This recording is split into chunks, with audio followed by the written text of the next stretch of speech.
Então vamos ao vivo com o repórter Neto Mota, que está lá no Fórum do Barro Duro acompanhando o júri do caso Danilo. Neto, já está perto da sentença? Em audiência apontam que o réu possui comportamento social. Oi, Bia, nesse momento está acontecendo aqui no Fórum do Barro Duro a leitura da sentença. Vamos ouvir. O desprezo do réu com as suas ex-companheiras e enteados. Além dos fatos de agressão, houve ainda indicação de que uma das suas ex-companheiras teve um aborto decorrente pelo comportamento do réu. Assevera-se ainda que este comportamento de desprezo com aqueles que coabitavam a mesma residência. Esses dados são suficientes para valorar de forma negativa esta circunstância judicial. No que diz respeito aos motivos dos crimes, embora tenha sido reconhecido pelos senhores jurados, quando lhes quesitado, verifico que sua valoração nesta etapa representaria bis in idem. Então, deixo de valorar. As circunstâncias do crime são desfavoráveis ao réu. As circunstâncias não se limitam ao uso de recurso que impossibilitou a defesa da vítima. As provas do processo indicam que o crime foi praticado com abuso de confiança, violando a responsabilidade inerente e decorrente da condição de padrasto. A mãe da vítima pediu para que esta entregasse ao réu um utensílio doméstico. O réu teria se aproveitado da oportunidade quando a mãe acreditou que a vítima estaria em segurança para cometer o crime dentro do estabelecimento comercial, longe de qualquer suspeita ou de testemunhas. Analisada esta circunstância judicial como desfavorável. Consequências do crime também são reprováveis. A mãe da vítima, quando ouvida em plenário, relatou que necessitou de acompanhamento médico, psiquiátrico. Isto em razão do dano psicológico causado a esta após o cometimento do crime. Este fato também constitui elementos de prova suficiente para valorar essa circunstância judicial em seu desfavor.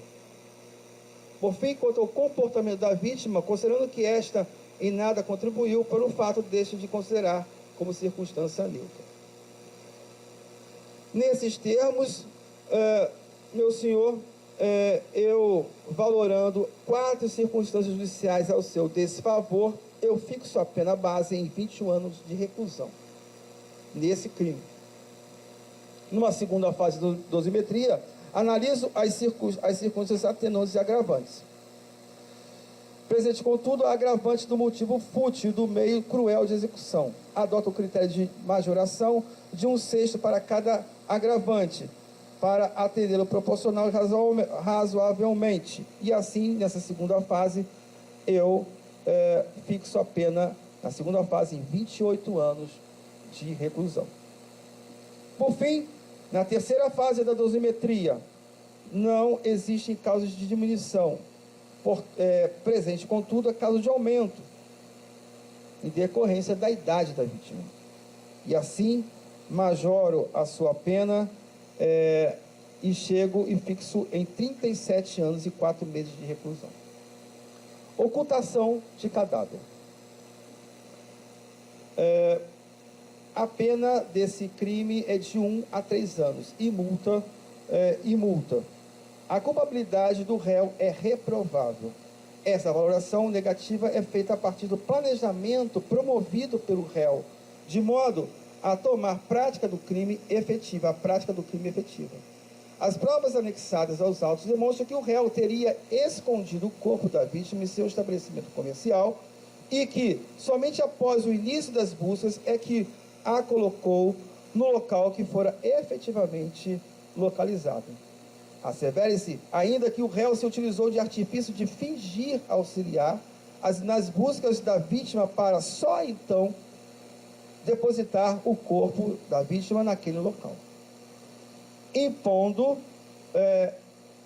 Esse comportamento do réu indica maior reprovabilidade de sua conduta, impondo a valoração dessa circunstância em seu desfavor. A conduta social é reprovável. Os depoimentos colhidos em audiência apontam que o réu possui comportamento social e familiar desajustados. As demais circunstâncias judiciais e sua totalidade são normais à espécie delitiva. Aqui são normais.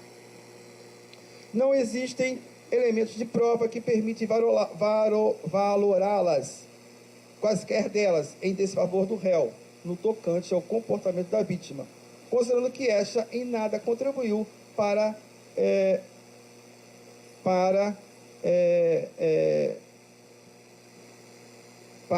o cumprimento da pena, para o resultado. Assim, nessa primeira fase da dosimetria, diante da valoração de duas circunstâncias judiciais em desfavor do réu, aumenta a pena base em 1/4, fixando em 1 ano e 6 meses de reclusão e 87 dias multa. Na segunda fase da dosimetria, analisa as circunstâncias atenuantes e agravantes. Não existem circunstâncias agravantes e atenuantes. Mantenho, assim, a pena do réu em 1 ano, 6 meses de reclusão e 87 dias multa. Por fim, na terceira fase da dosimetria, também não existe causa de diminuição e aumento aplicáveis no caso, e torna a pena definitiva desse crime em 1 ano, 6 meses de reclusão e 87 dias multa. Estupro de vulnerável.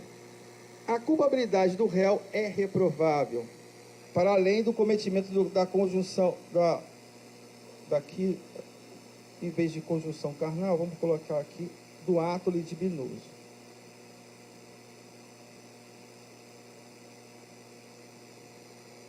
Praticado. É preciso destacar a condição da criança da vítima, que possuía 7 anos de idade. Considerando que o tipo penal prevê a materialidade do crime a partir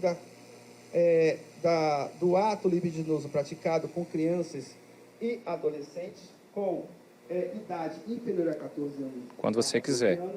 Tem-se com maior probabilidade quando o crime é praticado contra crianças. Este, inclusive, é o entendimento do STJ. Valoro essa circunstância judicial. Olha, Beatriz, nesse momento o juiz Yuli Rottermeier faz a leitura da sentença. A gente acompanhou aqui até agora, já são mais de 30 anos de reclusão. Essa leitura acontece diante das famílias dos estudantes de direito que fazem aqui desde amanhã todo esse acompanhamento. Só lembrando que esse crime aconteceu no dia 11 de outubro de 2019. De acordo com a denúncia do próprio Ministério Público de Alagoas, que está aqui presente, o menino Danilo de Almeida foi abusado sexualmente no interior da oficina de bicicletas de José, que está aqui nesse momento. Nesse momento, agora, o juiz faz a leitura dos agravantes. A mãe da vítima pediu para que esta entregasse ao réu um utensílio doméstico, como já tinha dito anteriormente. E a consequência do crime são normais à espécie. Assim, nessa primeira fase da dosimetria, diante da valoração de 3 circunstâncias judiciais em seu desfavor, aumenta a pena base em 3/8, tornando a pena base, então, em 10 anos, 7 meses e 15 dias de reclusão.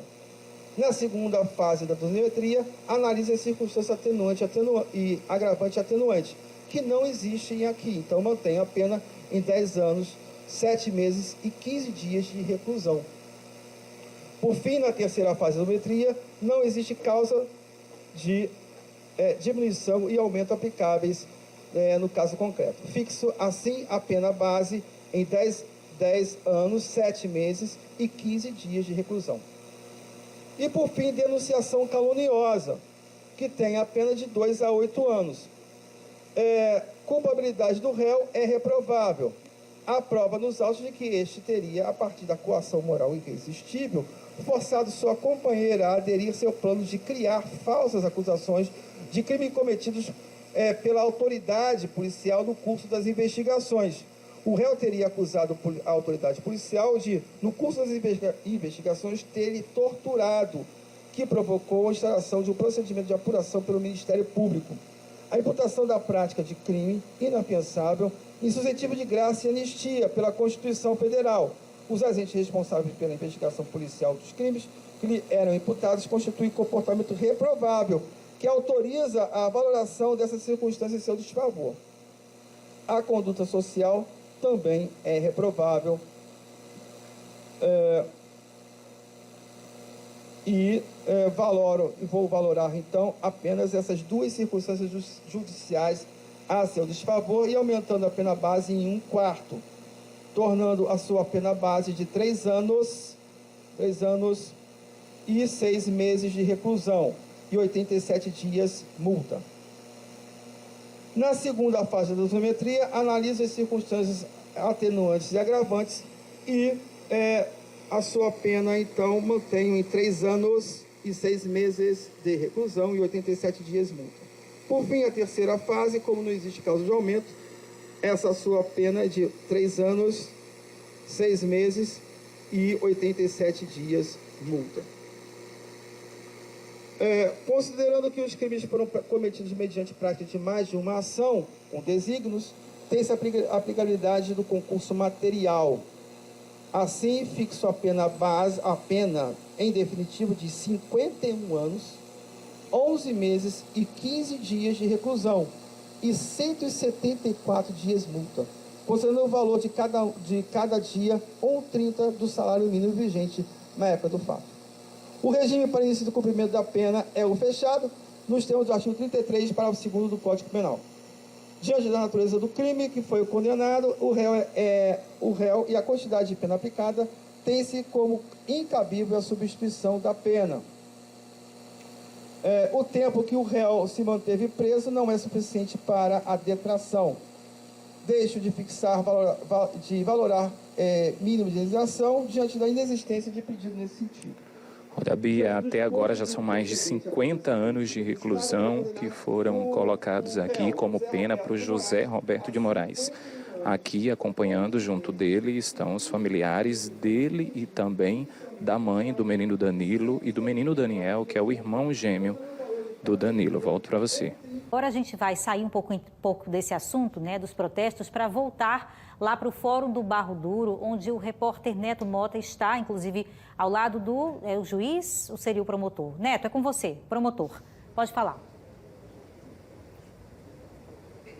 Olha, Bia, a sentença foi lida agora há pouco aqui no Fórum do Barro Duro. Eu estou aqui ao lado do doutor Tiago Riff, que é do Ministério Público de Alagoas, e vai conversar com a gente agora. Doutor, boa noite. Estamos ao vivo no Cidade Alerta. O que foi que o Ministério Público trouxe hoje aqui, que a gente acabou vendo, né, que acabou aí na sentença para provar o que já apontava as investigações?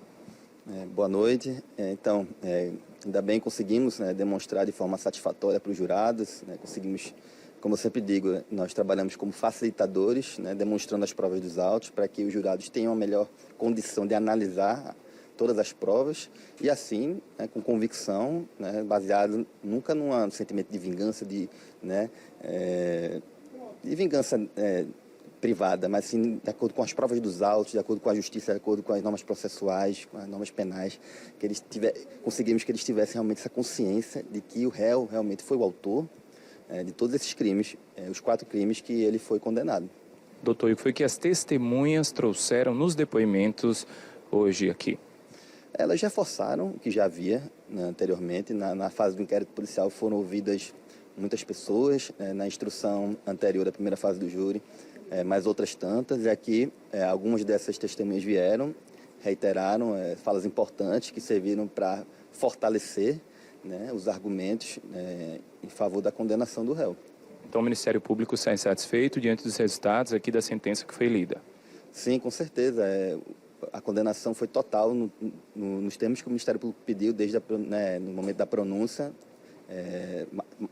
Quase 52 anos de prisão, 51 anos e 11 meses. Né? Então, graças a Deus, foi feita justiça nesse caso, né, para que realmente sirva de exemplo para a sociedade, né, para que nós não se repita casos como esse, mas aqui em Maceió, em Alagoas. Doutor Tiago, muito obrigado pelas informações. Beatriz Lacerda, a movimentação continua aqui. Ainda tem familiares, o réu está logo sentado ali. Eu vou tentar conversar mais uma vez com o doutor Yuli Rottermeier, que é o juiz do Tribunal de Justiça de Alagoas, que fez a sentença agora há pouco. Ele leu essa sentença, recebeu aqui a imprensa, nós gravamos com ele e agora eu vou tentar conversar com ele ao vivo, já que ele está também aqui atendendo alguns pedidos de alguns membros do TJ que acompanham esse resultado. Só lembrando que foram mais de 51 anos. Doutor Yuli, mais uma vez, gostaria que o senhor falasse aqui comigo. A gente gravou agora há pouco, dessa vez eu estou ao vivo aqui no Cidade Alerta Alagoas, para o senhor avaliar o que foi dito aqui hoje, como foi a condução, foi tranquila, como foi o júri popular? A condução foi bem tranquila, né? Nós temos profissionais aqui muito urbanos, né? E aqui dentro do tribunal, do primeiro salão, primeira sessão do tribunal do júri, aqui da 7ª Vara Criminal, nós temos essa questão de nós dizermos que o crime, né, a violência, ela já se operou da porta para fora. Aqui dentro, o julgamento é feito de uma forma bem tranquila. Nesse julgamento, nós ouvimos testemunhas, fizemos o interrogatório do acusado, depois os debates de forma urbana e logo em seguida nós fizemos o julgamento pelo Conselho de Sentença. E depois eu prolatei a sentença, que chegou a um resultado de 51 anos, 11 meses e 15 dias de reclusão. Doutor, uma das testemunhas que viriam até aqui seria o Daniel, o irmão do Danilo, que hoje tem 10 anos, mas não necessitou então do depoimento aqui, foi isso? Isso, existe uma lei de proteção à vítima, a evitar a retraumatização. O menor, visivelmente, ele está traumatizado com a situação. E a oitiva dele aumentaria ainda mais essa condição, o que a lei indica que há necessidade de se evitar essa situação. Como essa situação, quando o depoimento dele já foi colhido na primeira fase, nós resolvemos dispensar esse depoimento nessa segunda fase aqui no plenário do júri. Doutor Yuli, mais uma vez, nosso muito obrigado por ter nos atendido aqui. Parabéns pelo trabalho. Nesse momento, o réu vai ser reconduzido ao sistema prisional de Alagoas, de onde ele veio, saiu hoje desde as 9 da manhã, estava aqui no Fórum do Barro Duro, para participar do júri e ouvir também o que as testemunhas disseram. A família saiu muito abalada. O Daniel, que é o irmão gêmeo do menino Danilo, ficou a todo tempo aqui com a mãe e com os outros familiares aqui de mãos dadas, aguardando a leitura da sentença. Lembrando que essa família aguardou aqui, ficou esperando o dia inteiro, Beatriz Lacerda. Por isso, a gente acabou de ouvir o doutor Yuli, ouvimos também o Ministério Público por meio do promotor Tiago Riffe, e qualquer outra movimentação a respeito aqui do pós-júri a gente traz ainda dentro do Cidade Alerta Alagoas.